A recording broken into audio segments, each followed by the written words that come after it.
It is August 8th, 2019. It is 4:32, and we are starting a work session of the Board of Commissioners.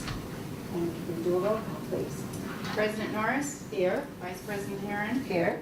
Secretary Spikers, Absent. Commissioner Pollard, Here. Commissioner Carter. Here. Excuse me.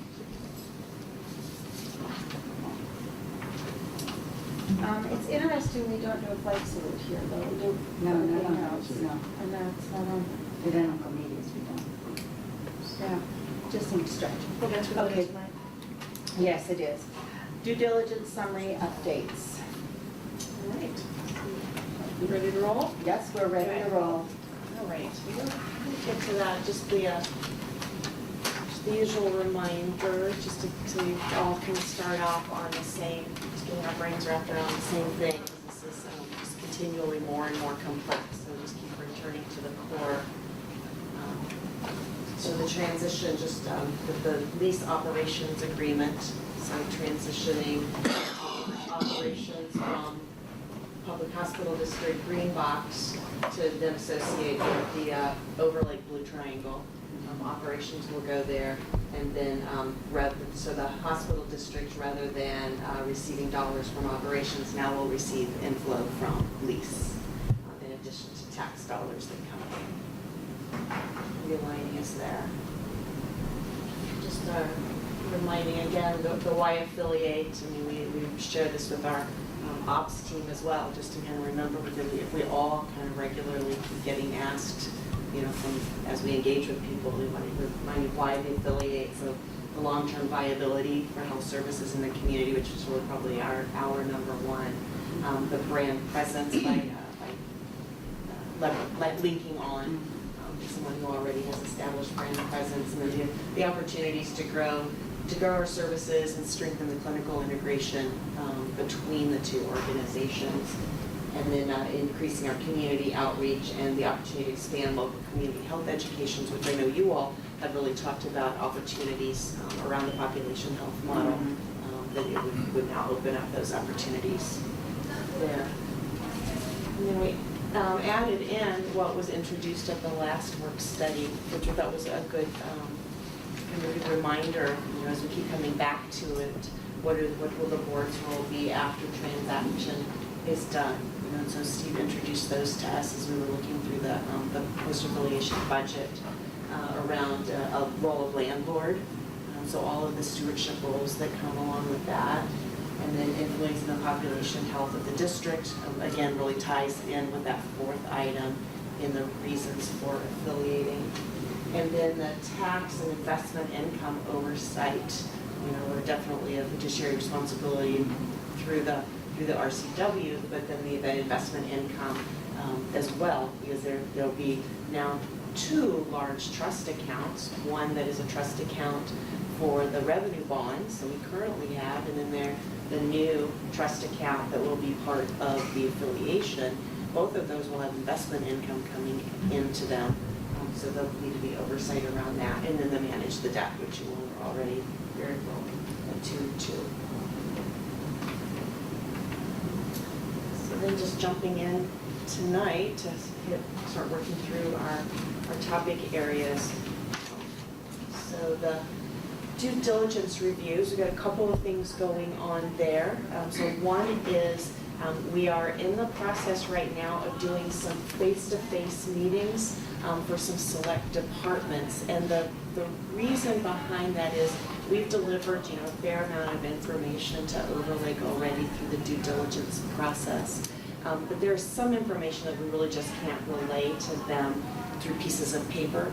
They're just things that they need to explore, and so we're setting those up in-person experiences. So what they've done is asked their management, so maybe a department manager, just said to them, please go and help have a better insight into what are some of the opportunities that will be presented through the course of affiliation, what are some of the risks or some of the concerns. They're incredibly reasonable questions to ask.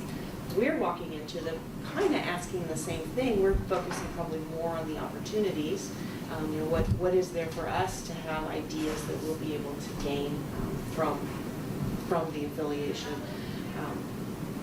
But that it is not, I mean, we told everyone it is not a time to be talking about how do you actually accomplish an integration. It's far too premature for that, and so it's not the time what our time should be spent on.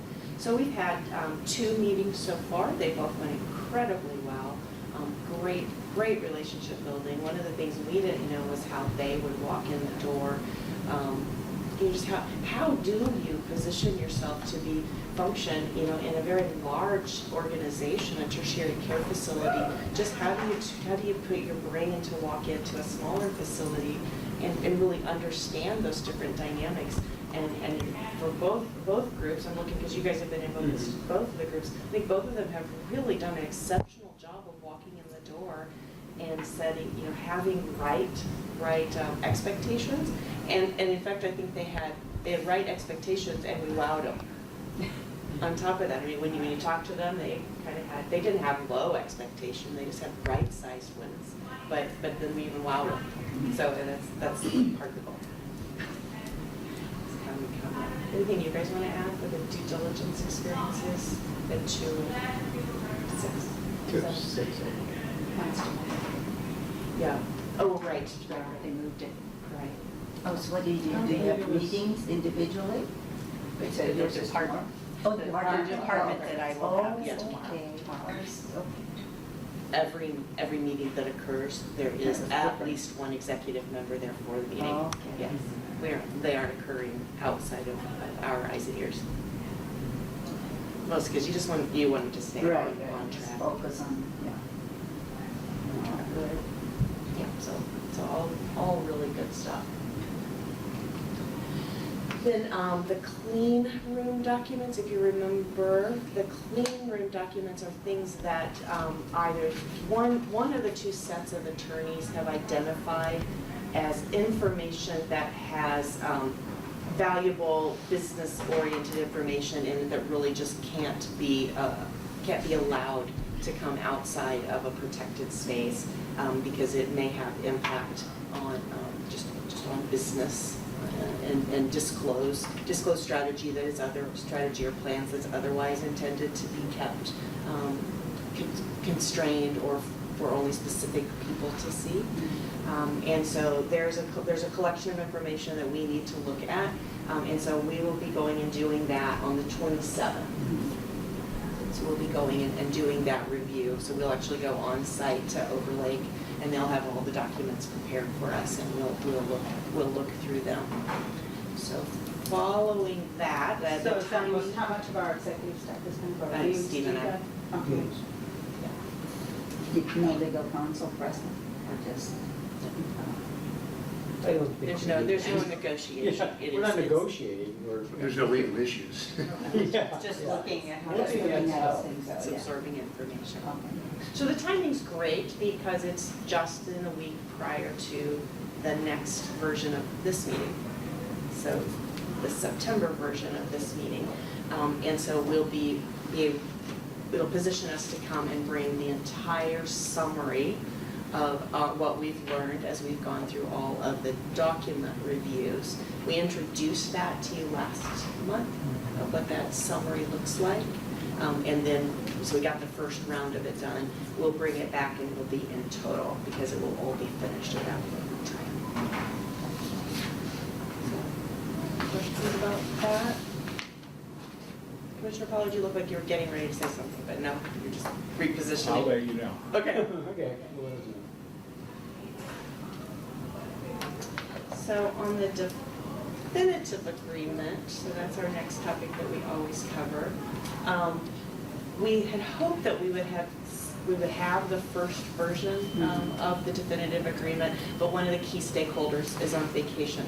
The couple weeks prior, another key stakeholder was on vacation. This is on the Overlake side, and now another key stakeholder, and so they need to be respected and for to flow through them before it comes to us. So we're hopeful that once they get back from vacation, they're back on Monday. They'll be able to look at it, and then hopefully we'll see it coming to us late next week or early the following. we'd love to get our hands on it and start looking through it. We have all kinds of notes to make sure definitive agreements that are represented in that. In that regard, there are a couple items that I was hoping we would kind of be able to go ahead and just bring to a circular closure tonight.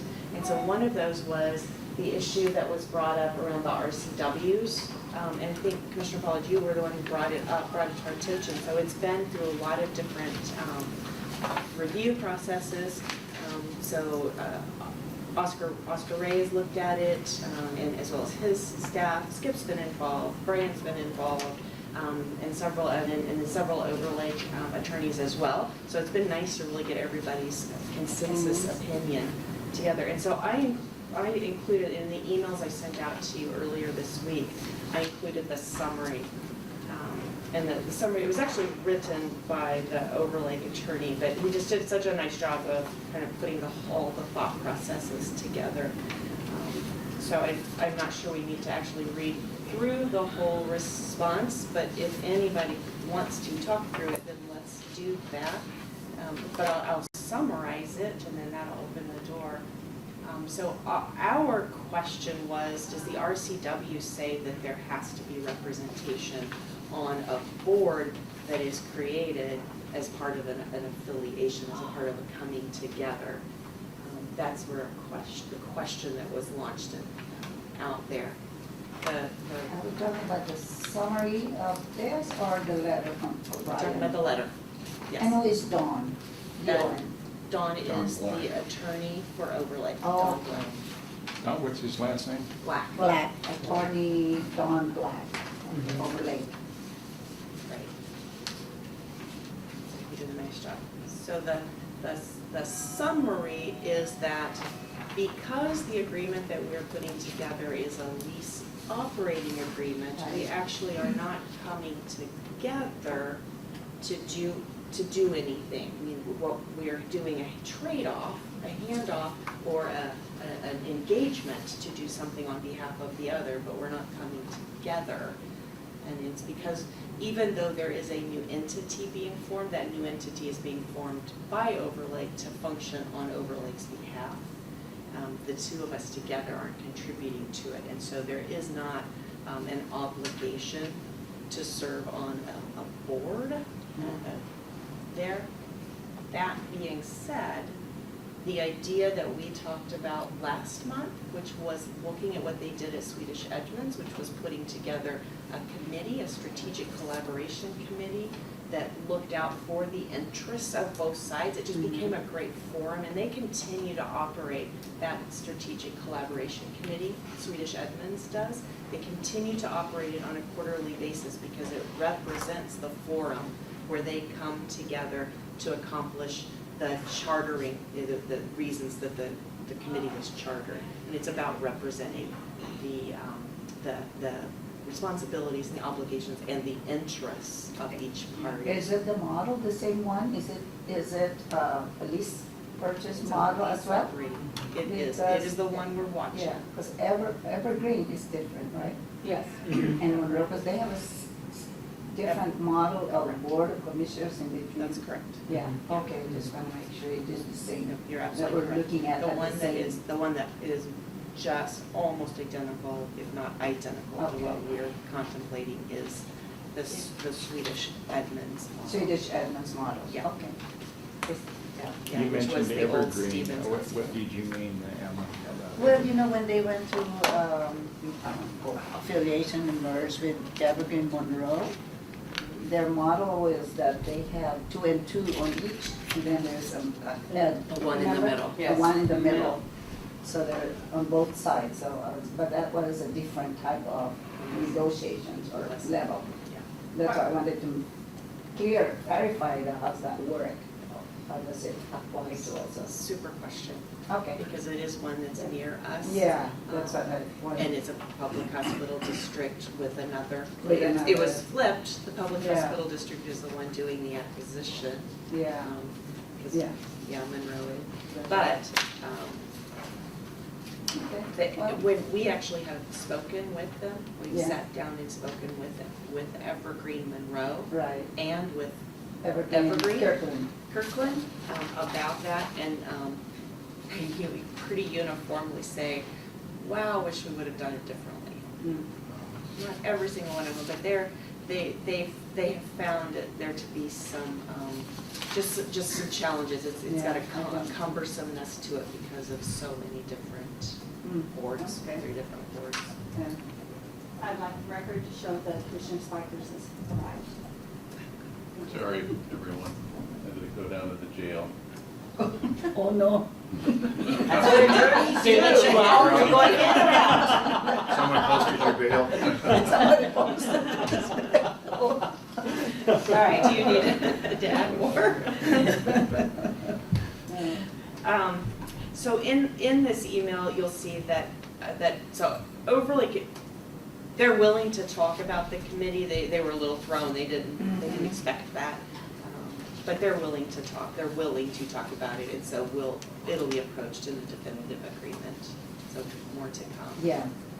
Yeah, I understand, that's, okay. Any open questions or thoughts about that? I just wanted to not fail to finish it up. Well, looks like we need to get more. Where are we at in the agreement so far?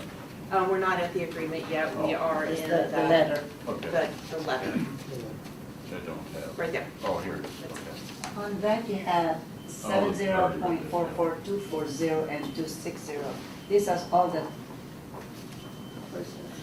260. I don't Has it- see 240 here, but So What there's is a that? couple of places in here where he quotes For the 240, but 240. No, that's 260, which is up there, but the 240 is not going. Yeah, I don't So think here's- it was 240. No, he doesn't. okay. They also- Yes, We'd already addressed that. The 240, okay. Brian and I. Yeah, it's 4.3152. It's all 260 that I, okay, that's fine. It's okay. Let me move on. Go home and pull them out. I'm just curious, we'll pull it up. You want to have The 240, the 260, and the 315 were all conversations that have come up over the course of time. So this is just an intention to say I'm hoping that we can kind of wrap all of this up. Everybody feel like it's wrapped up so that we, you don't feel like there's things hanging out there. Yeah, I just had one question for Skip, if you have a minute. So, based on your knowledge of the hospital districts and some knowledge of affiliations, what's not, is there really a possibility, and is it reality that a hospital who is agreeing to allow another hospital district or a hospital to take over operations remain in any sort of control other than the agreement? In other words, to have actual board members that would be on the new entity's board. There's none that I'm aware of, and there's no requirement that specifically requires that. Every research, every person, every attorney, every organization I've checked with doesn't occur that way. But you can have advisory committees, operating committees, some other form of input into that operating organization, the entity that's actually operating it. But I don't know of any others. In fact, I can tell you there are no others. Yeah, Not I only was do I looking not know, up. I've looked everywhere and asked. I There are- also did. there are not. Yeah. Did you find anything, David? No. But, you know, if you read the concluding paragraph from Don Black, he's an outside counsel. He's with Ogden Murphy, a very large, a very, very reputable, long-standing law firm that is very, very competent, familiar in these kind of areas. In his concluding paragraph, that being said, Overlake was willing to entertain discussion about possibility of some form of limited advisory committee that would potentially serve the same or similar purpose to the stewardship reports that are in the LOIs. Remember, the LOI already have in place stewardship reports that are going to be coming forward. This would help supplement that, not supplant it. It would still occur, but it would supplement that. So I think it's a really good compromise from what I've seen. Yeah. As Dr. Whitcop and I discussed, there's some other models like that that are working and working well. So is the public then precluded from being at any of the board meetings that they would have this new entity? It's a private Yeah. entity. They are not under the laws of the state of Washington pertaining to Open Public Meetings Act. So they could close their meetings. I suspect they have what are called rules of procedure, and they probably say you can close it for this and this and this, or they close them all, or they close none. But they're not bound by any other requirements. They're not obligated They at are all, not. huh? You would still continue to be bound, of course, but they are not bound by those. What about, So how, I guess my concern, and that piggybacks on what you're saying, is how do we communicate to the community what's going on? And so that they, I mean, it's their money. Sure. Well, I'm sure they're gonna have ways to communicate, but they'll communicate with you, and I'm sure that you can either work through here or the definitive agreements, your expectations in terms of what information you need, when do you need it, how do you need it, when do you want it, how can they assist and help communicating. The few meetings that I sat in early on, they have something that you've never really had, and that's a PR department. I don't know if that's the correct name for it, but they're really good at public relations. Yeah. They have that, and the individuals that were in the meetings, I was quite impressed. They were asking all the right questions and thinking about how to strategize that. So I think you'll be much better off because you'll have that capacity through them that's never really been available to this hospital, as far as I know. You don't have the resources to have a staff, a whole branch or department that deals with public relations. Tried it a couple times, it didn't work so well. Yeah, I think that's pretty typical for rural public hospitals. I think they Not did. uncommon. well, here's something to simplify the advisory something that they might think about and would give us a little bit more control over things, but not necessarily, just at least control over giving them information and obtaining information. Sure. What about quarterly allow a liaison from the board to be at a board meeting of their choice, so it's not one that would be with a lot of information that they don't want to give out to the general public, but one that maybe is one for show for us, to give us information about what they're doing so we can communicate back. Communicate to the community, So yeah. we don't need to have an advisory committee, that we would have, we could alternate as liaisons to go to a quarterly meeting or something like It's a that. more appropriate question actually for Dr. Whitcock, because she understands and knows these players much better than I do. I think they're open and receptive to trying to meet that need. What is that need? It's communication. You want to be able to know what they're doing so you can communicate it on. So Dr. Whitcock might want to answer that. I can tell you, representing other large corporations and organizations, when you're a privately held organization, you don't really want to create all these exceptions where you can come to our meeting and this and that. You want to say, look, we'll come to you with information, or you tell us what you need when you want it, rather than creating almost an ex officio or liaison type person. Which may not necessarily always get information Yeah, accurate it just either. doesn't Yeah. align real well with my experience. I've worked both in the public sector Yeah. for many, many years and the private sector, and sometimes it's hard to mesh those two. So it's easier to let the private sector figure out what they want to do. The public sector come along and create that public-private, relationship, arrangement. But have the public sector say, this is really what we need, and the private sector can get it to you. But don't force yourself into the boardroom, so to speak, if I'm being blunt.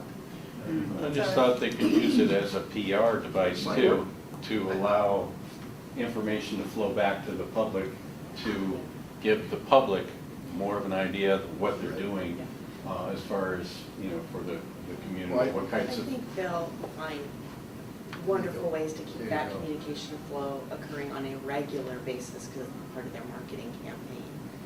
But they are, even in the LOI, there is an agreement, they completely understand the need for information, and they are definitely willing to work on constructing a reporting so that it keeps you all informed of what they're doing, that they're in compliance with everything in the definitive agreement, about the strategic plan. And so it really one of the more things that we will do in an upcoming work study is try to delineate what would we like to see in that report. Mhm. Because, and that's where I think the concept of a strategic alliance committee, or whatever word we put on it, becomes a great opportunity to sit around the table and talk through that report, so that it's not just a report getting delivered, Right. but it has a conversation around it, and that's where that committee is a great forum for that. And now, probably the couple of board members that are there can bring the information back and talk to everybody else on the board. So it becomes one of your board committees. So Tricia, that's probably a better answer than I provided you. I think, Dr. Wyckoff just got a sense of what they are. I can tell you that the times I've met with them, including their CEO, Mike Marshall, who used to be in the Olympia area, and I'm not real good at names, but he recognized me immediately and come over. And he's a gentleman that is dedicated, I think, to being transparent and being communicative, and that's just my impression. Attorneys, you get to the point where you can read people to some degree. That's my read on him, and with Dr. Wyckoff, working this issue, I think it's a communication issue. Yeah, it's going to be vitally important that the public knows what we've done and how it would benefit them and the community. Especially And how it so- would benefit them because they're spending their money. Right. Well, They want to they're make not sure spending our, they're not No, spending. our money, Yeah. as a citizen, you want to know Yeah. that your money is going somewhere. Where's it going and what are we going to get from it? I mean, if you're getting taxed, you want to know. But then the question is you're just going to be able to define what you need from overlay. That's And right. I think they'll be able to provide it in more than you want. You saw when Mike, oh, I'm sorry. Oh, I was saying, rather than ad hoc requests though, I love the word alliance that you used. Can we explicitly ask for a community alliance committee to meet regularly, blah, blah, blah, and just get that on paper? So that we can point to it and say, let's get this running now, guys. That'll be part of the definitive agreement. Great. It'll have a place in there, Okay. and so that'll be the opportunity to charter it Mhm. right in there. Yeah. Here's its intention, here's who sits on it, here's how often it meets, and here's the information that at a minimum gets exchanged. Mhm. And that'll be the conversation that we need to come back and have, is what do we put in that minimum information that we want exchanged? I'm going to seize her phone. Okay. Does that answer your question? Absolutely. I think there's many ways to approach this that can be done, I think, to satisfy what we need to have. Agreed. So, sounds good. Any one of you going into their board meeting, it won't happen. I mean, just Yeah. really honest, frankly, it will not. Nobody gets to go in there unless So you're just a thought. called. Yeah. Yeah, if you get called, I think you actually are scared. It's like Unless you're by invited. invitation only. By Right. invitation only. But even if you did get in, you're only gonna get a pie slice of information that you didn't get to control Yeah. at all, whereas something that's in the agreement, there'll be some control that we have over saying what's the minimum information that we want to receive. Yeah. So this will be the thing that we'll want to come back to.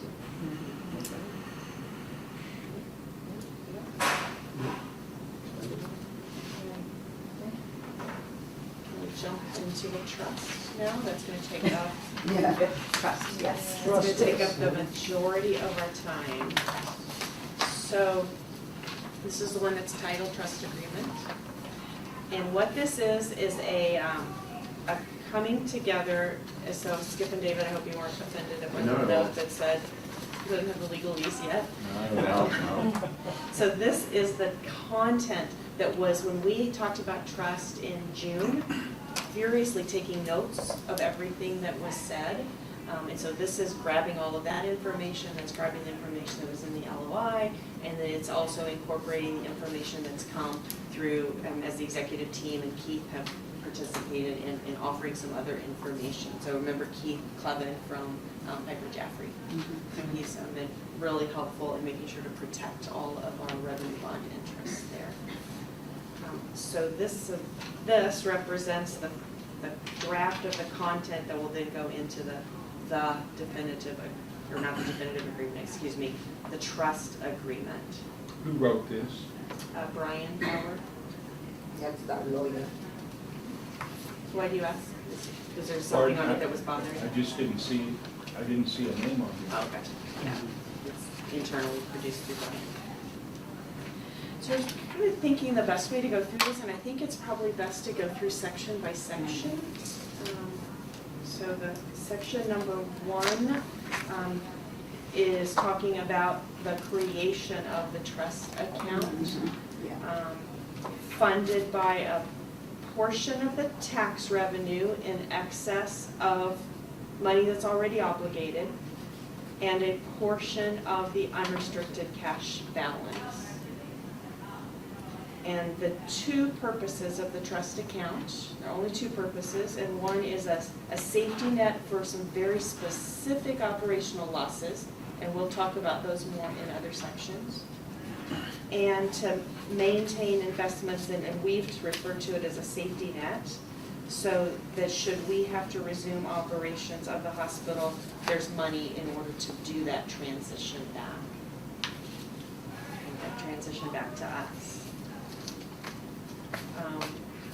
So in the 1.1.1, it says that the total amount that the trust fund will need to be will be that amount necessary to recruit staff and employees and other things for startup operations, and that for 6 months. Because anything, if we restart a business, that's how long it's going to take before you have consistent cash flow coming in. So that our conversation tonight is not going to be about the amount of the trust fund. We will get to that when we gather for our next work study, but just sticking with the content. And this term of the agreement only goes through 2025. So, Yep. if I recall, last time we met, we were talking about these 6 months, and the first month was like a negative or it was a loss, and then the last month was like we were in the black by $1 million or something. Are you talking about the 6 years? Yeah, 6 years. And so I'm wondering, this 6 month period of time when they're going to have our accounts receivable, right? That's not determined. That's part of the definitive agreement we have to work through. Okay, so if they had that, it would seem like we wouldn't have to put any money. And if they have that, it's because they purchased it from us. So they know what the cost is. At the beginning of the term, is that where you're talking No. about, as we Yeah, at the transition beginning of the operations first to them? Year, yeah. Yeah, they So- would purchase, one of the ideas is they would purchase the Mhm. accounts receivable from us at a discount, because you're not going to collect it all. But that's extra cash that we just got. So, could that become part of the 6 months that they need to have money, or what? I mean, it seems like they have most of the money, and we have very little compared to them. And why would we need to fund them more than? We aren't. This 6 months, are you talking about the 6 months that's referenced in 1.1.1? To fund operations for 6 months? Yeah. That's the, if it returns to us. Oh, okay. Those 6 Yeah. Got months. it. Yeah, that- Sorry. All right. Thanks for It would reminding fund me. up the startup. It's the 6 and months, stuff. yeah, when it comes back to us, that the starting everything up again. Okay. Which we've already discussed, that they can't do it. Yeah, and But whatever it is, if they can't do it and we're coming back to something new, whatever the new is still gonna be a 6 month ramp up. Okay. So something I'll need to fund it. just comment, David, that we're going to take what we talked about last time and then work on what does the number look like. So we don't have a specific number of what the cash will be, but we'll have it when we come together next month. We'll have Estimate? that, an estimate of what Estimate? that looks like. And what the costs, maybe get our arms around what the costs of next steps are, if there's a dissolution. Yeah. The other thing is when you laid out the 6 years and what it costs per year, I know we're off on a different topic, this is Yeah. not the different trust account, but is there a possibility that is that the bare bones or just conservative estimate? Can we reduce costs? Good. I don't know. Yeah, well, we have, That's pretty bare don't, bones. yeah, that's a That pretty budget big was thing to ask me presented as very to bare answer in bones. 2 minutes, so, we'll have to It look at is. that. Yeah. But that's All right, definitely something. Get back to the trust account. Okay. So if I pause for section number 1, is there anything that you guys saw as you read through it that needed clarification, that you didn't like the way it read, or you felt like it was conflicting with some of the ideas that we've expressed before? in the very beginning of section 1, where it says that it will be funded by a portion of the tax revenue in excess, et cetera. I feel like we are expecting now any extra money is going to go to fund the trust, but it's also going to go to fund any of this public health outreach that we're talking about. And by the way, there's none of it until year number 4. So am I misunderstanding where the money's going to come from, or are we just saying that, and actually it's really going to come from the unrestricted cash balance? I think that's the reason why it says funded by a portion. Yeah. And funded by a portion, Yeah. because we don't know enough yet to understand what is the amount, but to recognize that it needs to be a portion. If we have a significant amount of excess from the taxes, you know, overly, like doesn't have insight into truly how much there is or how little there is. So when this first came out in the LOI, because this is LOI language, Okay. that they wanted to make sure that if there was an abundance, that part of that went into the trust. Yeah. It'll be a small portion. In that same paragraph, what are we speaking about when we say maintenance? That second line, first bullet, what do we mean by maintenance there? The expenses that the district will be incurring for maintaining their assets, like there will be some landlord obligations for this facility and this land, and definitely for East Campus. So those were the maintenance expenses in the. You better put an extra 20 grand a year just because. So, For that, Especially the East unforeseen Campus. whatever. Very, very true. Okay, we can always come back to those. So, section number 2. So section number 2 says, there is an eligibility before that must be met before you can ever talk about accessing the funds. So, and if you've read already, it's not only, it's an eligibility, and then you can only access it for certain reasons. So the eligibility says that you have to be meeting quality thresholds and standards, as well as operational standards. And so those standards will be those things that we figure out what goes in that reporting that we want to have. So it will be spelled out. For like, yes, and so Need to be spelled out, October is that- 1st of yeah. every year, On a date. there will be operational and quality standards that are constructed that need to be met in order for, to even be eligible to access funds. So we will know by October 1st what that is, this year, for this year, for the For first year. the year, for the October 1st before the year that it takes effect. So it won't be October of this year, it'll be October of 2020. And it's because it won't take effect, Commissioner Pollard, the whole transition won't take effect until the end of 2020 because we have to go through the certificate of need process.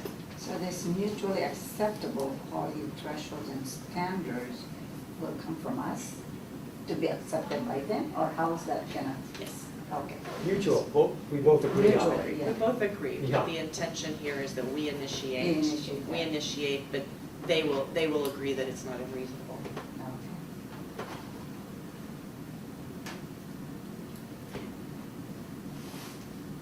Okay. And we just talked about 2.1 and 2.3. 2.2 in the middle, again, that's out of the LOI, in that we said that the first year of operations, we didn't want any changes. We didn't want them taking away any of the services that are currently being provided. And so they have to abide by that section of the LOI.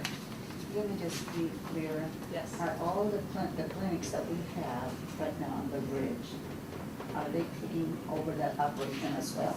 Yes, it is. Everything that we do right now is all together, so it's all part of the same agreement, transaction. So it's the hospital clinic, the bridge clinic, hospital operations, as well as the business operations in East Campus. Because I thought at one time it was separate, that we keep the clinical component and then only the clinical services within the hospital And that wasn't part of, okay. I just wanted to be What you clear. may be remembering was quite a while ago, we talked about that as a concern. We Right. talked about that as a concern of somebody might come along and want to split them up, and we had a conversation about the pros and cons of that. And the outcome of that conversation was, we really, our asset is Consolidate it, richer altogether. Oh, okay. But that may be what you're remembering, is that Yeah, conversation well, that we yeah, had. yeah.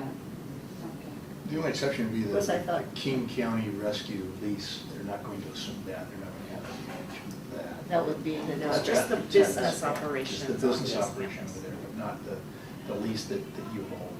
So we would hold the lease, though they would, yeah. Anything over on East Campus, other than the business operations, but anything that's happening on East Campus remains with the district. Correct. Yeah, East Campus Yeah, is that's not what I part want to of make sure this. that that is the case.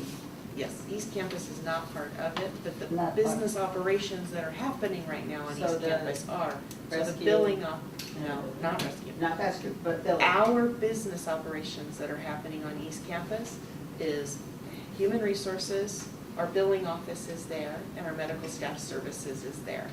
That is part of our operations. That's part of the Okay, deal. let's just say the board wants to, this is hypothetical. Sure. We want to start a business at that site, at the East Campus, maybe an academy, a training or something. Is that something that is going to be just the Board of Commissioners' responsibility, not yours? Not the hospital, I mean. Not overlay. I'm not overlay. No, Kim. You know, let's say, okay, in the future, Yes, just looking at yes, over the yes. future, Yes. because that's still a stronghold for the board, the district, for the Board of Commissioners. Yes, you are exactly Do you right. follow what I'm saying? Exactly Yeah. right. So what Anything- happens with this business operations that is separate and, So, apart from- great question. yes, that's what I So, make sure. We, right now, currently are using that space for business operations because we don't have any place here to put them. So when all of this transaction occurs, Overlake will have to decide, do they pay you rent? Then maybe it's yet another lease. That's what I wanted, yes. That they're Okay. going to pay you rent to Yeah. keep the operations over there. Do they do something different? Do they rent a different space to put it in? That sounds Wanna crazy, make but, sure. yeah, and you're right, it has to be very well spelled Yes, out. yes. But you asked the question, can the commissioners, the board decide to start some different Yeah. business over there? Absolutely, because it's your property Maybe like and your money. medical offices for the doctors that are Yeah. here, yeah. Yeah, so if at that point in time there's a lease Long-term. agreement, then obviously you've got a lease agreement you have to abide by. Okay. So that will be included, as long as we decide to, okay, thanks. That's a great question. Zoning there too, isn't it? Yeah, but The in the zoning future, there, this yeah. house. Right, yeah, that's, yeah, Once this is city and everything that's has been non-city. Satisfied, once everything. On the next page continues the requirements that have to be met in order for eligibility to access the trust funds to occur. So the market assessment is a requirement that's within the LOI. So that has to be, have been completed. And then fully maintain the facilities and the equipment. So, you know, being good stewards of the things that they're leasing from us. But a caveat that trust funds, they're not intended for routine maintenance or upkeep of the facilities. That has to come from operations. It's not what the trust fund is for. We'll get to what the trust fund can be for. Along with that is making sure that the facility remains in compliance with survey accreditation and other standards. I think that's the end. Question. So, yes, On the word market assessments, yes. we're not talking there about the community health needs assessment, are we? A community health needs assessment could be a market assessment. The LOI just says that they need to, we want them to make changes that reflect the needs of the community. Okay, who is going to be in charge of and pay for the community health needs assessment? The community health needs assessment will be done by this body at the end of this year, because this is the year that it has to be done. Because this trust won't go into effect until after this year. This market assessment is not about the community health needs assessment so much as it is the market. Make sure you bring things in that this market needs. Yeah. And I know there's a lot of overlap there, but the community health needs assessment also addresses things like food, shelter, other resources, as opposed to market things that you would supply in a hospital. Now it says here, ensure that Snoqualmie Valley Hospital and facilities remain in compliance with all applicable survey, certification, accreditation requirements and standards. That would seem to rope in the community health needs assessment. And if we are really trying to do this in 2019 because of the time frame, it really should have been started already. We're fine. But this pertains only to This isn't about the facilities. community Yeah. health needs assessment. Commissioner Paul, does What? ensure that the facilities remain in compliance with the applicable survey and certification, and that community needs assessment would not You're address right. the specific It's facilities. the facilities. But I am concerned that, about the community health needs assessment. I'd like to see that we get started on So the LOI, just so that you know, says that overlake will conduct market assessments and they'll develop action plans according to the findings of those assessments. So that they've committed to that in the LOI, and that'll. that. Well, I don't think market assessments are necessarily community health needs assessments. No, I don't They're either. not intended to. They're not. they're Dr. not Wickoff says they're not to be intended to the do it. same. There's overlap though. Well, I know that you cited it, so Well, I'm just telling you what's in the LOI. They've I already committed to. understand that. But that's why I asked about clarification on what we mean by market assessments, and it does not include the community health needs No, assessment. the community health needs assessment could inform it, but it's really an intention that it's a market assessment. Right. They only put in what's really needed Okay, thank you. and put in what is needed. Under 2.61, I was wondering why we couldn't put in compliance with building codes and regulatory codes, kind of an all-encompassing, just to make sure Sure. we don't, I mean, it seems we could have a big expense if something happened that we had to change. It becomes our responsibility instead of theirs. Yeah. Yeah. Yeah, and, I guess the other word would be tenant, tenant physical improvement or something. That way we know the responsibility, anything that happens in the facility. I think that's, I don't know, that's how I was interpreting as well. Sure. Because we don't, so that it's not our responsibility, something happens within the walls of the hospital.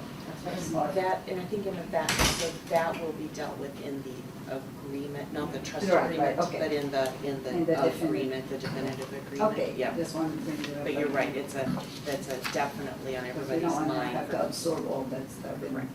clarity around Yes, whose who's responsibility maintaining. is. Yeah. On the first bullet, it looks like we're putting ourselves in a position to appeal or challenge a federal government ruling that would terminate our critical access hospital status. Where are you speaking Where you at? about? Where have you, Uh, What number, or what section? The second, or the first bullet on the, down at the bottom of the page. What, There's- is it OMC. 3 point? there's OMC a, there's a number- number. Pages are not numbered, so it makes it Section There's difficult. three? a, What each number is it? section is numbered. Is it section 3? Do you have Two, numbers no, on it's there? the one you were speaking to, David, 2.1 to 2.6. 2.61. 2.6.1. 2.1 to 2.61? 2.6, I don't have .1. He doesn't have a number, I'll give you Yours another does separate not? Commissioner Paul. His some reason You have? printed out Oh, that's without a different one. numbers, just bullets. Here you go. Here's the numbered one. Better. Okay, well, I printed out the one that was sent to me by. Yeah, your Yeah. printer might have deleted those. No, my printer didn't. That's why I didn't requested get it. a copy from Dr. problem. Whitcup, because I No can't. problem, get that'll, both. Yeah. that'll help you, yeah. It's on page Sorry 2, about is that, it? I'm glad you spoke up. It looks like the second page, the pages are not numbered. Yeah, this one. So is it They 2.61? do have section. Yeah, all right, let's see here. 2.6.1. Says all requirements Oh, are 3.1. right, 6.1 is swimming. Could you restate what you were concerned about? I 'Cause think if got you look lost, at 3.1.1, Commissioner Pollard, it's on page 2. The Snoqualmie Valley's hospital loss of critical access hospital staff certification. All right, where are you? And this is 3.1.1. We aren't quite there yet. Yeah, we're on 2.6.1. Page 2, they're double-sided, so you have to flip this one. Oh, okay. that's Two-sided. Mine is printed one side. Right. I think your question, we're not right there yet, but it's 3.1.1 about the critical access hospital. Yeah. That was it? If everybody's Yeah, okay that we're done with 2. 3.1.1, but we're not there yet. But we're almost ready. If everybody will just say, Yeah, we okay, can to leave move it on. 2, then we can jump into 3. Mhm. So 3, the grouping of 3 represents, so first you have to be eligible, and then 3 represents the reasons why. Mhm. So the reasons why you can access the trust fund. And so it all has to do with things that are really outside of the control of Overlake. So the loss of critical access Yeah. hospital, the loss of the subcomponent of critical access, which is swing bed status. If there's any material change to the reimbursement program or the reimbursement methodology, that's 3.1 to 3.4. We also put in here that if the district fails to pay its bond obligations, that actually is going to have, could have public, very negative implications to Overlake's business, and that's another thing that's outside their control. And so we felt it was appropriate to put that there. But that's what this group represents, and so please, now thoughts about this. Well, I just want to point out that the loss of critical access hospital certification status, et cetera, indeed, that's outside the control of Overlake. It's also outside of our control. As a matter of fact, Operating. as a matter of fact, the Inspector General for the Department of Health and Human Services has on its checklist, its to-do list, to implement its earlier proposal to remove critical access hospital status from hospitals that are within 10 miles of another hospital. And that's on their to-do list. All I'm saying is, it's beyond Overlake's control, but it's also beyond our control. So maybe the word be in the event of whatever, because we don't have any control both sides. If we do lose that, if, like you said, if we go, there's a limitation on the number of critical access beds. Yeah, and then I'm sorry, I was premature, and then you jump down, and it says they may use trust funds to appeal Cover the cost of government appealing, yeah. rulings, and that concerns me, Yeah. because that could be a money pit. If he's getting into suing the federal government, as well as third-party payer action, it says, they may claim that we did something that And if it's caused not- us to lose our critical It's not access. our costs. So, we are not there yet, but, Okay. but it's okay, no, we'll talk about it, and then when we get there, we talk about it again. Okay. That's the why, in a bit, there's a section that talks about the amount that can be accessed at any time or for each time or each reason for dipping in. And the access has to be approved, has to have a bilateral approval. So this body Is would that part also of this need to- document? Yeah, it's a few pages. All right, so I'll wait for that. Yeah, it's a few pages down, but Thank you. it's because of exactly what you're bringing up, Okay. that got put in there. Right. 3.2, still continuing to talk about they may access trust funds for operational losses, that they can use it for appealing, so we were just talking about that. And then 3.3, though, talks about that if they opt to terminate the agreement at any point in time, if Overlake opts to terminate the agreement, then they have waived the access to the So trust fund. let me go back up Yeah. to 3.2. It Yeah. says, appealing governmental, I get that, or third-party payer action, meaning any kind of creditor type of issue, or I You're doing guess- 3.2? Yeah, Yeah, back to I see. 3.2. Oh, yeah, okay. Payer, party payer. Who would be a third-party payer? Could be some other Usually, yeah, just other entity. service that is, Other entity. so let's just say they sell something, and, or let's just say, I mean, give me a third-party service that we potentially could use. Primera is a third-party Yeah, service, a insurance. third-party Okay, payer. yeah. Yeah, so any So- insurance companies, TRICARE. Yeah, they go out of business and say we're not paying any of these debts. But that third-party payer is only rises to an issue if whatever they're about threatens critical access status. So now I can't even come up with an example for you. I just don't want us to be wasting money on legal fees dealing with That's very good of you. third-party Yeah. issues. So are you proposing just taking the or third-party payer out? Yeah, I mean, unless it's really, Let's. I mean, it's so unclear to Yeah. me that Yeah. it Yeah. could expand that potential. If you wanna, have some very specific examples about third-party, like when an insurance, Yeah. goes out of business or something like that, then, Or reorganizes and changes the plans and Yeah. things. I don't know. Skip, what do you, I mean, am I getting too far No, into I this? don't think so. There, just the possibility, we can defer to Brian, who's put these together before, and ask Brian Bauer. Yeah, I got They those. all in there. I just think there could be a third-party payer that has such a substantial debt owed to the hospital operations overlay that you would want to engage in the legal action to recover that, substantially. You obviously wouldn't chase, Right. pennies with dollars, but if there's a huge amount out there, like $1 million, you might go after it. We don't know Yeah, what's that's a gonna bad happen option. in this next evolution of Right. healthcare in terms of how Yes. payors. No kidding. But there may be a whole new definition of a payor, and so I think there might be reason to somehow put some kind of language in there. Okay. And maybe we take out the word. Maybe it third-party should be payer, as you defined, said. a third party payer, Yeah. ought to be The cost of the. definition of that. and all. We'll So we explore know. some more because by adding a definition, we may actually limit it to. Right. See what Brian thinks. Yeah. and- Yeah. Absolutely, I got it. Well, on it. oftentimes, Is- public hospital districts have to pay back money, as you know.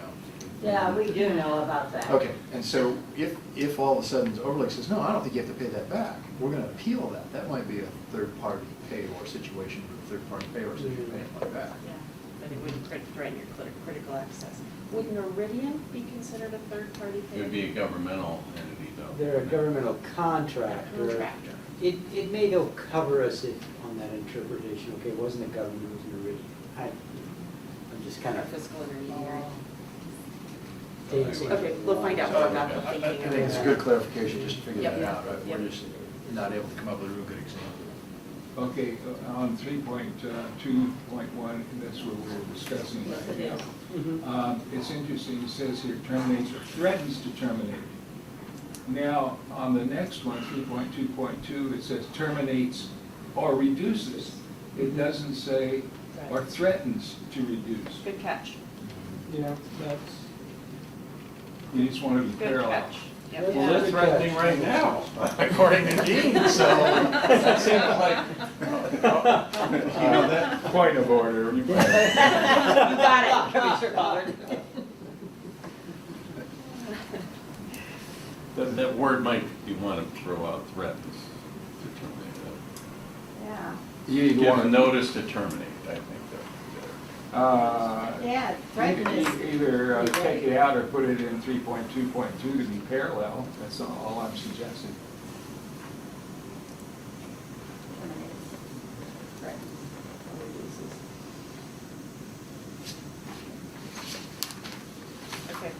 Got it, David. You guys ready to go to 3.3? I'm there. So, the affiliation agreement will permit Overlake to terminate the affiliation and the leases if any of the events that we just talked about occur. However, Overlake will have been deemed to have waived its right to terminate the affiliation and the leases if they use trust funds to cover losses resulting from 3.1 events. So they can do one or the other. They can dip into the trust funds and fight it, or they can stick it out and continue to work off and they're operating but they can't take money and quit.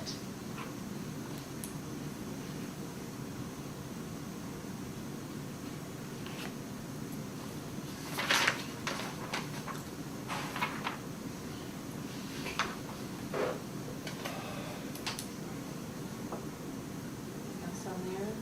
You guys are digesting these or?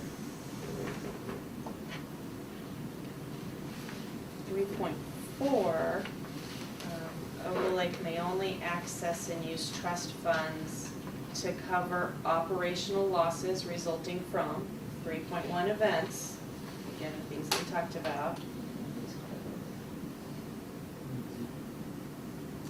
And they can, but there are still now yet another, they have to be eligible, these have to be the events, and these have to be the circumstances.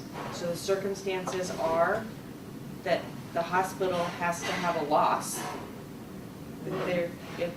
So they have to have an overall net loss, so even if it just didn't make as much as they wanted, but they did. When you say the hospital, are you talking about us or Overlake? Overlake, operating the see, hospital, operations. It says SBH has an overall net loss. It doesn't make sense. Versus Overlake. Let's see. SVH operating Snoqualmie Valley Hospital. Yeah. Medical wing. That's where the loss is, so not Overlake entire entity, but Overlake operating this hospital. Oh, then we need to put that in there. I think we need to put something like that in there to clarify. Around that last Well, fiscal years. aren't we going to be having a net loss on the first year? Right? You just need more This clarifying is, language. so in 1.1, SVH is defined as the hospital clinic, and the Ridge Clinic. That's the hospital. So it's not a reference to the district, and it's Okay. not a reference to Overlake, it's a reference to the Of business this entity. business of this The business entity, yeah. entity. Okay. The business entity that, of Okay. SVH. Not the hospital district. Pardon me, but where is that defined? 1.1 on the very first page. 1.1, yes, okay, thank you.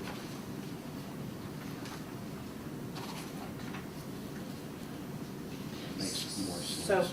back to 3.4, the circumstances that trust funds can be pulled out is if there is a loss from operations in the fiscal year, and the events of 3.1 are considered to have contributed to the loss, and Overlake has demonstrated to the reasonable satisfaction of the district that they have tried everything. They've exhausted all options to recover those losses. So do they operate on a federal fiscal year, October, October? They do not, they work June to June. Nonprofit, yeah. They're June to June. And later on, it defines the fiscal year as SVH's fiscal year. The only thing that bothers me about that is tricky accounting principles. And you can show a loss very easily. That's what we have, it has to be certified Yeah, by a yes. CPA, and we Yeah. both choose. Well, I just don't trust accounting principles. You get to pick the CPA. The CPAs don't Some of these trust don't legal trust lawyers principles. either, so. I didn't say you, I just said No, I don't know. know how to go from there. I did. I've seen enough shell games, so. So it is, like Steve said, there's a requirement, and again, we get to that later on, that it has to be by an auditor. You know, somebody outside both organizations. And maybe an auditor we've not used before, or the same auditors we've always used. So the group would need to decide at that point. So it was a qualified CPA firm chosen jointly by the district and OMC, paid for by OMC. I'd like that if you put that in there. Yeah, that's not bad. Yeah.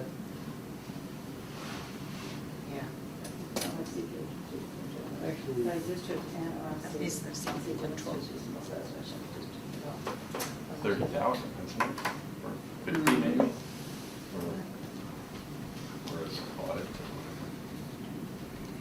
and Okay, I got that. David, just, I circled net loss, and we might want to think of more definition around what that means. Yeah. Specificity, so I can work Okay. on that. I have That's a it good underlined. point. That's so good. Yeah. Okay, that's a good idea. At what point are we going to determine the total disbursements? I think, Steve, you addressed that earlier, didn't you? About, The total disbursements from the fund shall not exceed? That's the part that I said, you already started down that. I said, hold on just a minute, we'll get to it, and this is it. Okay. Yep, this These is are, it. these are the So- caps, the ceilings, the basement, the floor. Mhm. You can define That's that. right.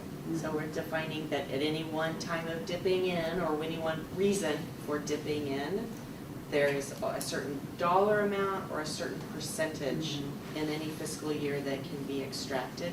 And you see blanks because We haven't we feel determined like, that. we felt uncomfortable putting numbers in it because we felt like we needed to first see what the amount of the trust fund needed to be, and then work our way back to these answers. yeah. Okay, that makes sense. So if I can go back, because we jumped ahead, we skipped one.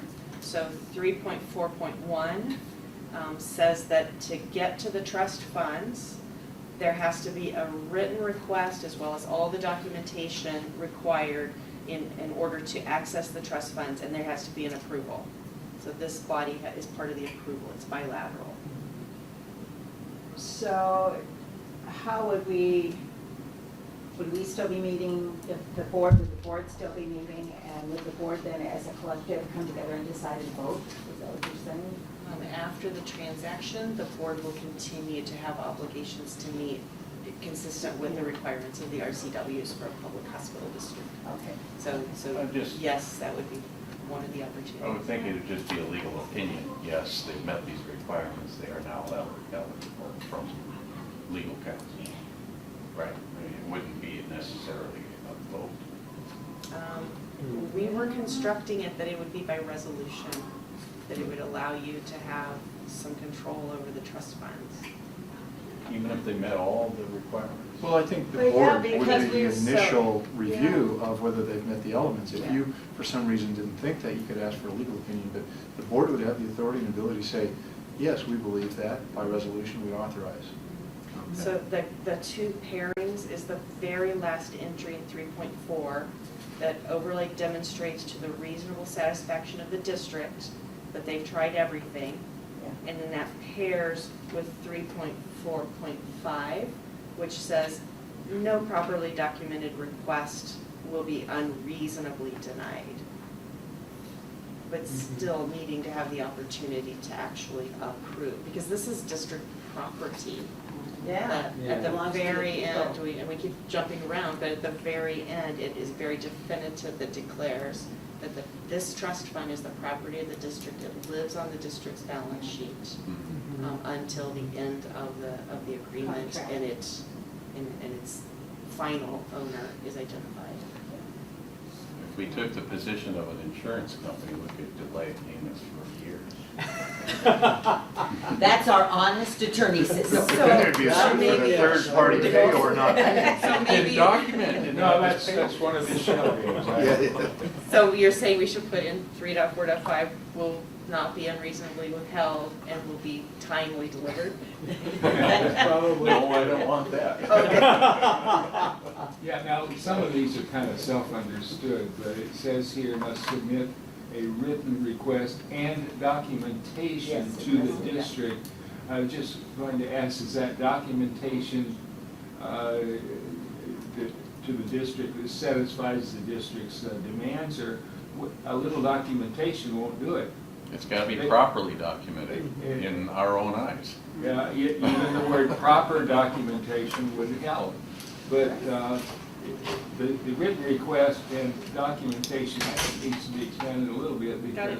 because they could send anything and call that documentation. That's all right. That's No, why, it's that's a more why you definition. have, But that's But why we you could call have it the not oppor- properly documented. There you go. That's all that means. Yeah, the importance of it not being just a. Yeah, I would leave it automatic response. expanded like that. Leave it. No, I think it needs to be. So what are you suggesting, Kim? I added your words, adequate or proper documentation to support the request. Okay, Yeah, I Keep it think simple. that's good. And ultimately, the board will decide whether you believe it to be adequate and proper. If you Yeah, don't, what it'll is- ask for what life. is adequate? Ask for more information. Yeah.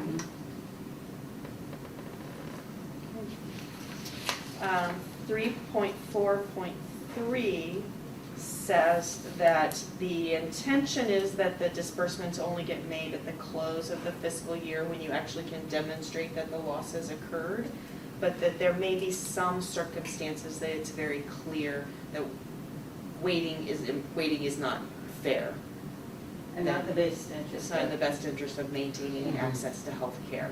but, So but we have different fiscal years, and This so we is- say applicable. this is applicable in After. 3.4.4. There you go, that's when it It's takes the over. fiscal year of SBH after the transaction is After, completed. yeah. So whatever, if that continues to be the calendar year that we're on right now, which it would be really hard to change. I think it would. But but again, whatever it SBH is is, the operation, It is not the the district. operations, that's Yeah. And correct. so that's my question earlier, is when is the fiscal year? Do you have an SVH fiscal year, a district fiscal year, a federal fiscal year, and an overlay fiscal year? Correct. And that's why it's tied to the SBH It operations would be the fiscal year. operation fiscal year, which would be, you said June to June. No, that's No. overlays. That's overlays. Ours is, Overlays January. is June. Is it We January? don't know what it Ours will be is, when this, Ah, when the new entity So Yeah. it's, and it's Yeah. to be So determined. we just said, whatever it is, that's what it's gonna be on, Well, just so that there isn't confusion. let's Just make choose sure one. it's Pick the one. first of the year, just because bond requirements, if they take money out in the middle of the year, we may not satisfy bond requirements. If I recall, something could be, Yeah, it would, I mean, we'd have to look into it, but it would make sense to tie those. remember the first Yeah. year? Yeah. How we had the issue because we didn't think about only half a year or Yeah. 7 months Yeah. worth of income, Mhm, Mhm. mhm. so. Yeah, so it would make sense to tie it to the calendar year because our bond. Yeah, because our bondholders are. So I'm Is still, I'm the sorry, a little bond- confused, Dr. Lepetta. So what is the SVH fiscal year then to be determined? Yes, Yet to be to be determined. determined. That's right. Okay, Yes. sorry. Yeah, it may or may not coincide with any currently existing fiscal year. Yeah, I don't track numbers real well, that's why I became an attorney. That's Steve. But aren't we being You're specific not a here, good Kim, counter. where we say, as used in the trust agreement, fiscal year shall mean the fiscal year of SVH? But after the, After OMC. OMC has taken So over the that will be operation of determined. SVH. We're being, yes, we're being specific to identify which one, because there will be the current overlay fiscal year, the district's fiscal year, and there'll be a fiscal year that belongs to the operations of SBH. So that's intended to pick one. But now the conversation is coming up that there may be one of those that the bonds is tied to, and we need to be sensitive to that. Mhm. So we'll have to look and see if the We'll have to bond is see, a calendar year yeah. or what they Or describe, so. If it's described and or prescribed, then I'd have to know. Are you talking about a different fiscal year for NewCo? Yes, I am saying that NewCo, the operation of Snoqualmie Valley Hospital Could have after its the own fiscal year? transaction. Yeah. Yes, Wow. it could have its own, and it is not yet known, so we're not trying to declare what it's going to be, just that it is, that there is one. there will Overlay, be. we want mid-year, we may want first of the year, and so. we'll Yeah. get- This is our Overlake position. may choose to have it tie with their Correct. fiscal year. Most Their likely. fiscal year is June to June, most likely, that would make sense. But the district operates on a calendar year for Right. the fiscal year. We needed to choose one, and so that's what this was doing. Again, now taking a pause because we may need, the bonds, we may need to be very specific about declaring if it's calendar year because of the bonds, Yeah. we'll do that. The question we have to reach. This is where that will land. Okay, all right. Steve will work on that. Yep. Well, just to make sure that we do provide for some fallback so that we don't end up upsetting our bond requirement. Yes. Covenants. I think that's really important. So, Which, you know, we started that at the last work study. We talked about the need to recognize some flexibility to keep us out of that space, so. That's one of the Keith and reasons Steve are we working engaged on that. Piper Jaffray on this, that's, we need to educate. And then 3.5 just wraps up this section that says, just a reminder, trust funds are not about operating losses that aren't a result of a 3.1 event. So Can you operating give us losses. example of ordinary operating loss? You spent more than you made. Mismanagement? That's mismanagement, yeah. Okay. Yeah. That would be the ordinary variety, as opposed to something that happened outside your control about the critical access system. Yeah. Great. Can we go to number 4? Think it's okay? Sorry. So in number 4, it talks about if the operations here at the hospital generates a material profit and a positive cash flow for 2 years in a row, so 24 consecutive months. And Overlake continues to satisfy all the requirements that were in 2.1 to 2.6, so that's keeping the building up, quality measures, performance measures. Then the trust fund could be accessed to expand services, essentially. Without our approval or Yes, involvement? no, with. The trust fund is never accessed without approval. Oh, okay, Yep, so Which requires, that would require our approval. correct. not to be unreasonably withheld in most circumstances, but does require. And then that stays with us. That's correct. And so the, whatever is acquired, added, expanded is for the intention of remaining with the system. It doesn't, it now integrates in with what was handed off. It get handed back or continue on.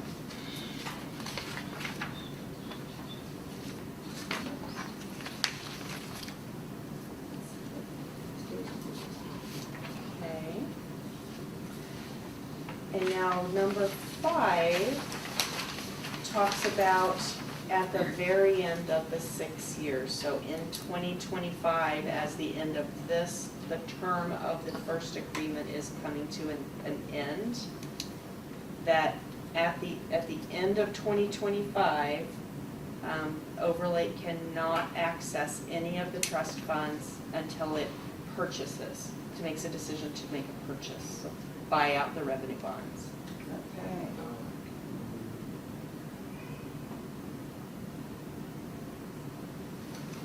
Would the word unless be better than until? Because they may not want to purchase.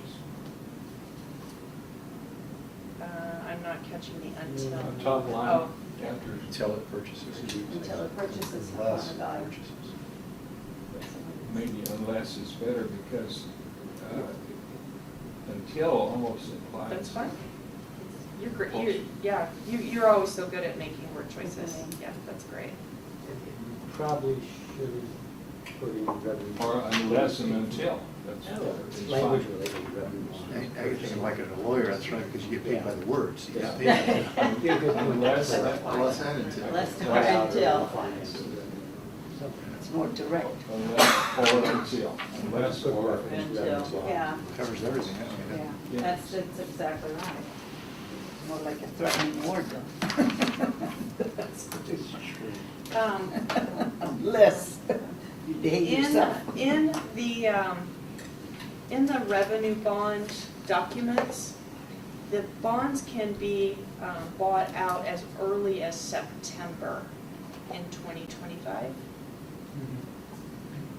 And so this says after December 31st.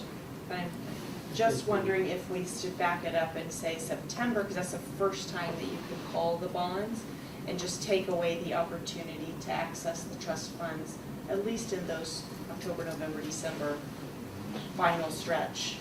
It doesn't feel like a huge liability, but, Makes sense, yeah.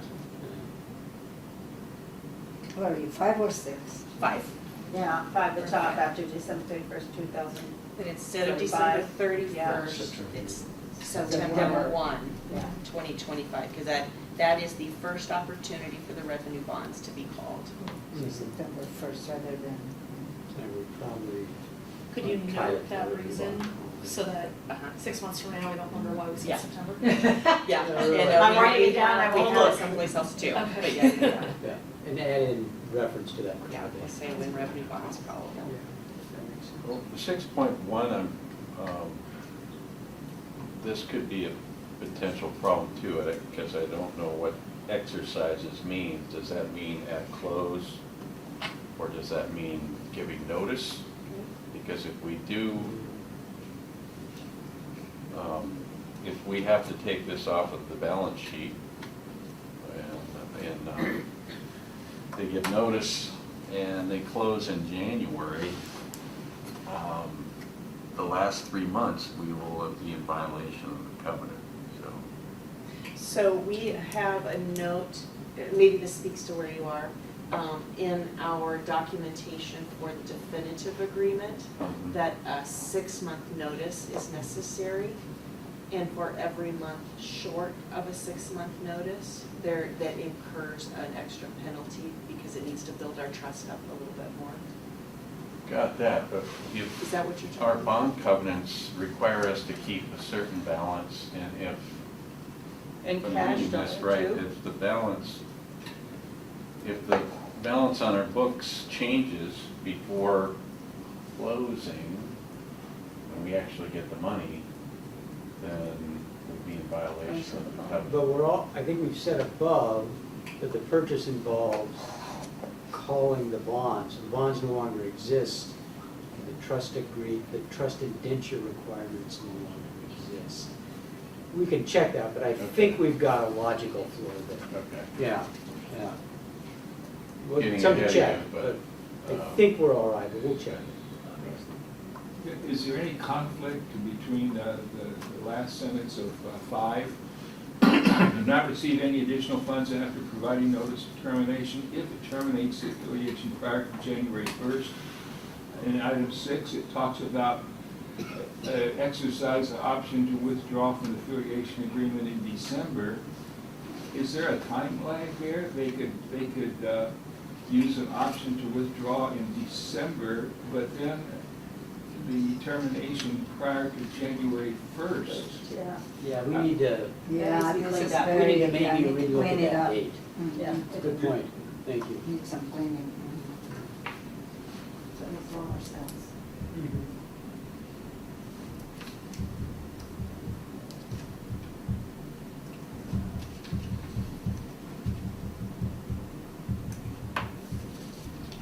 Lots of to be determineds.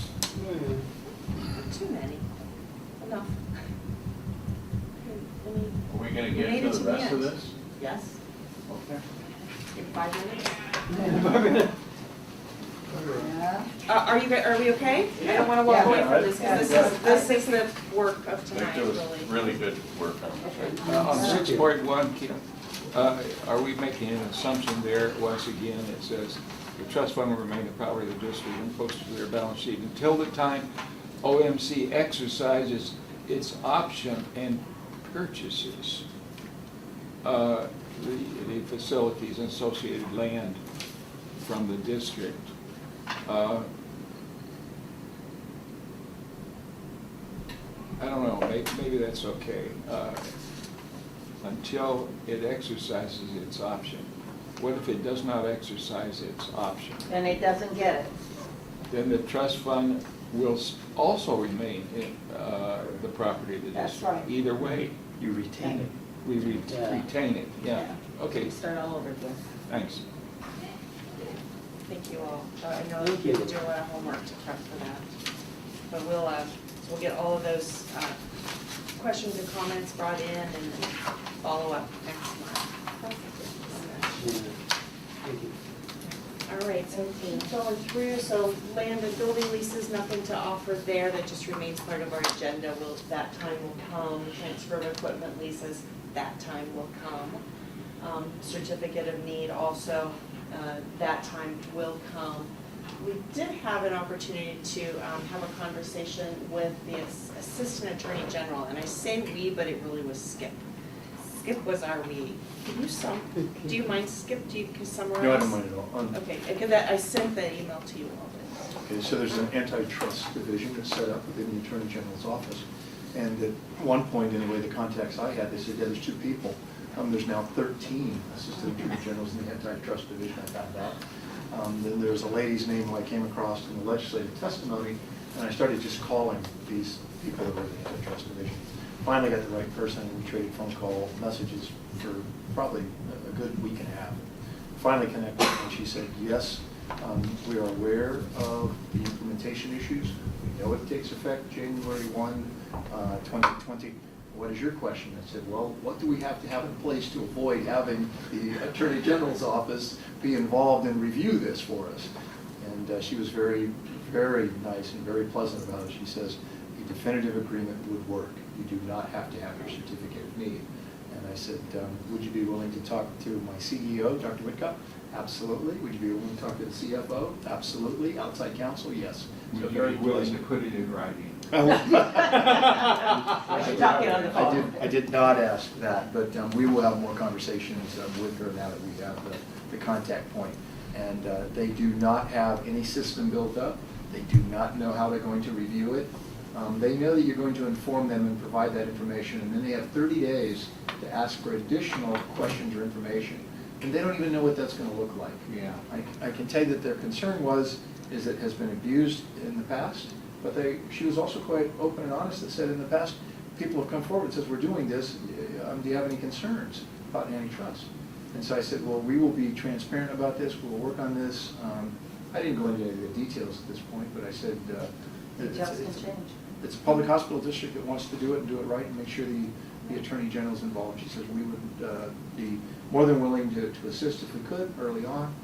So, Okay. So we have our contact point, We so have we'll contact, exercise we have that if person. we need to, but we'll wait. We won't, I don't want to be perceived as a pester Yeah. or trying to figure out how to skirt it. We'll just go through it naturally. We're not under the gun. Even if we have to go through a review process, we're waiting for a certificate of need review anyway. Would you mind sharing the name of that assistant? Oh, not at all. I sent all the It's- contact it's in your- information. Yeah, I sent it, but I can get it to you. You sent it to us Yeah, I forwarded it in the email that I sent today? earlier.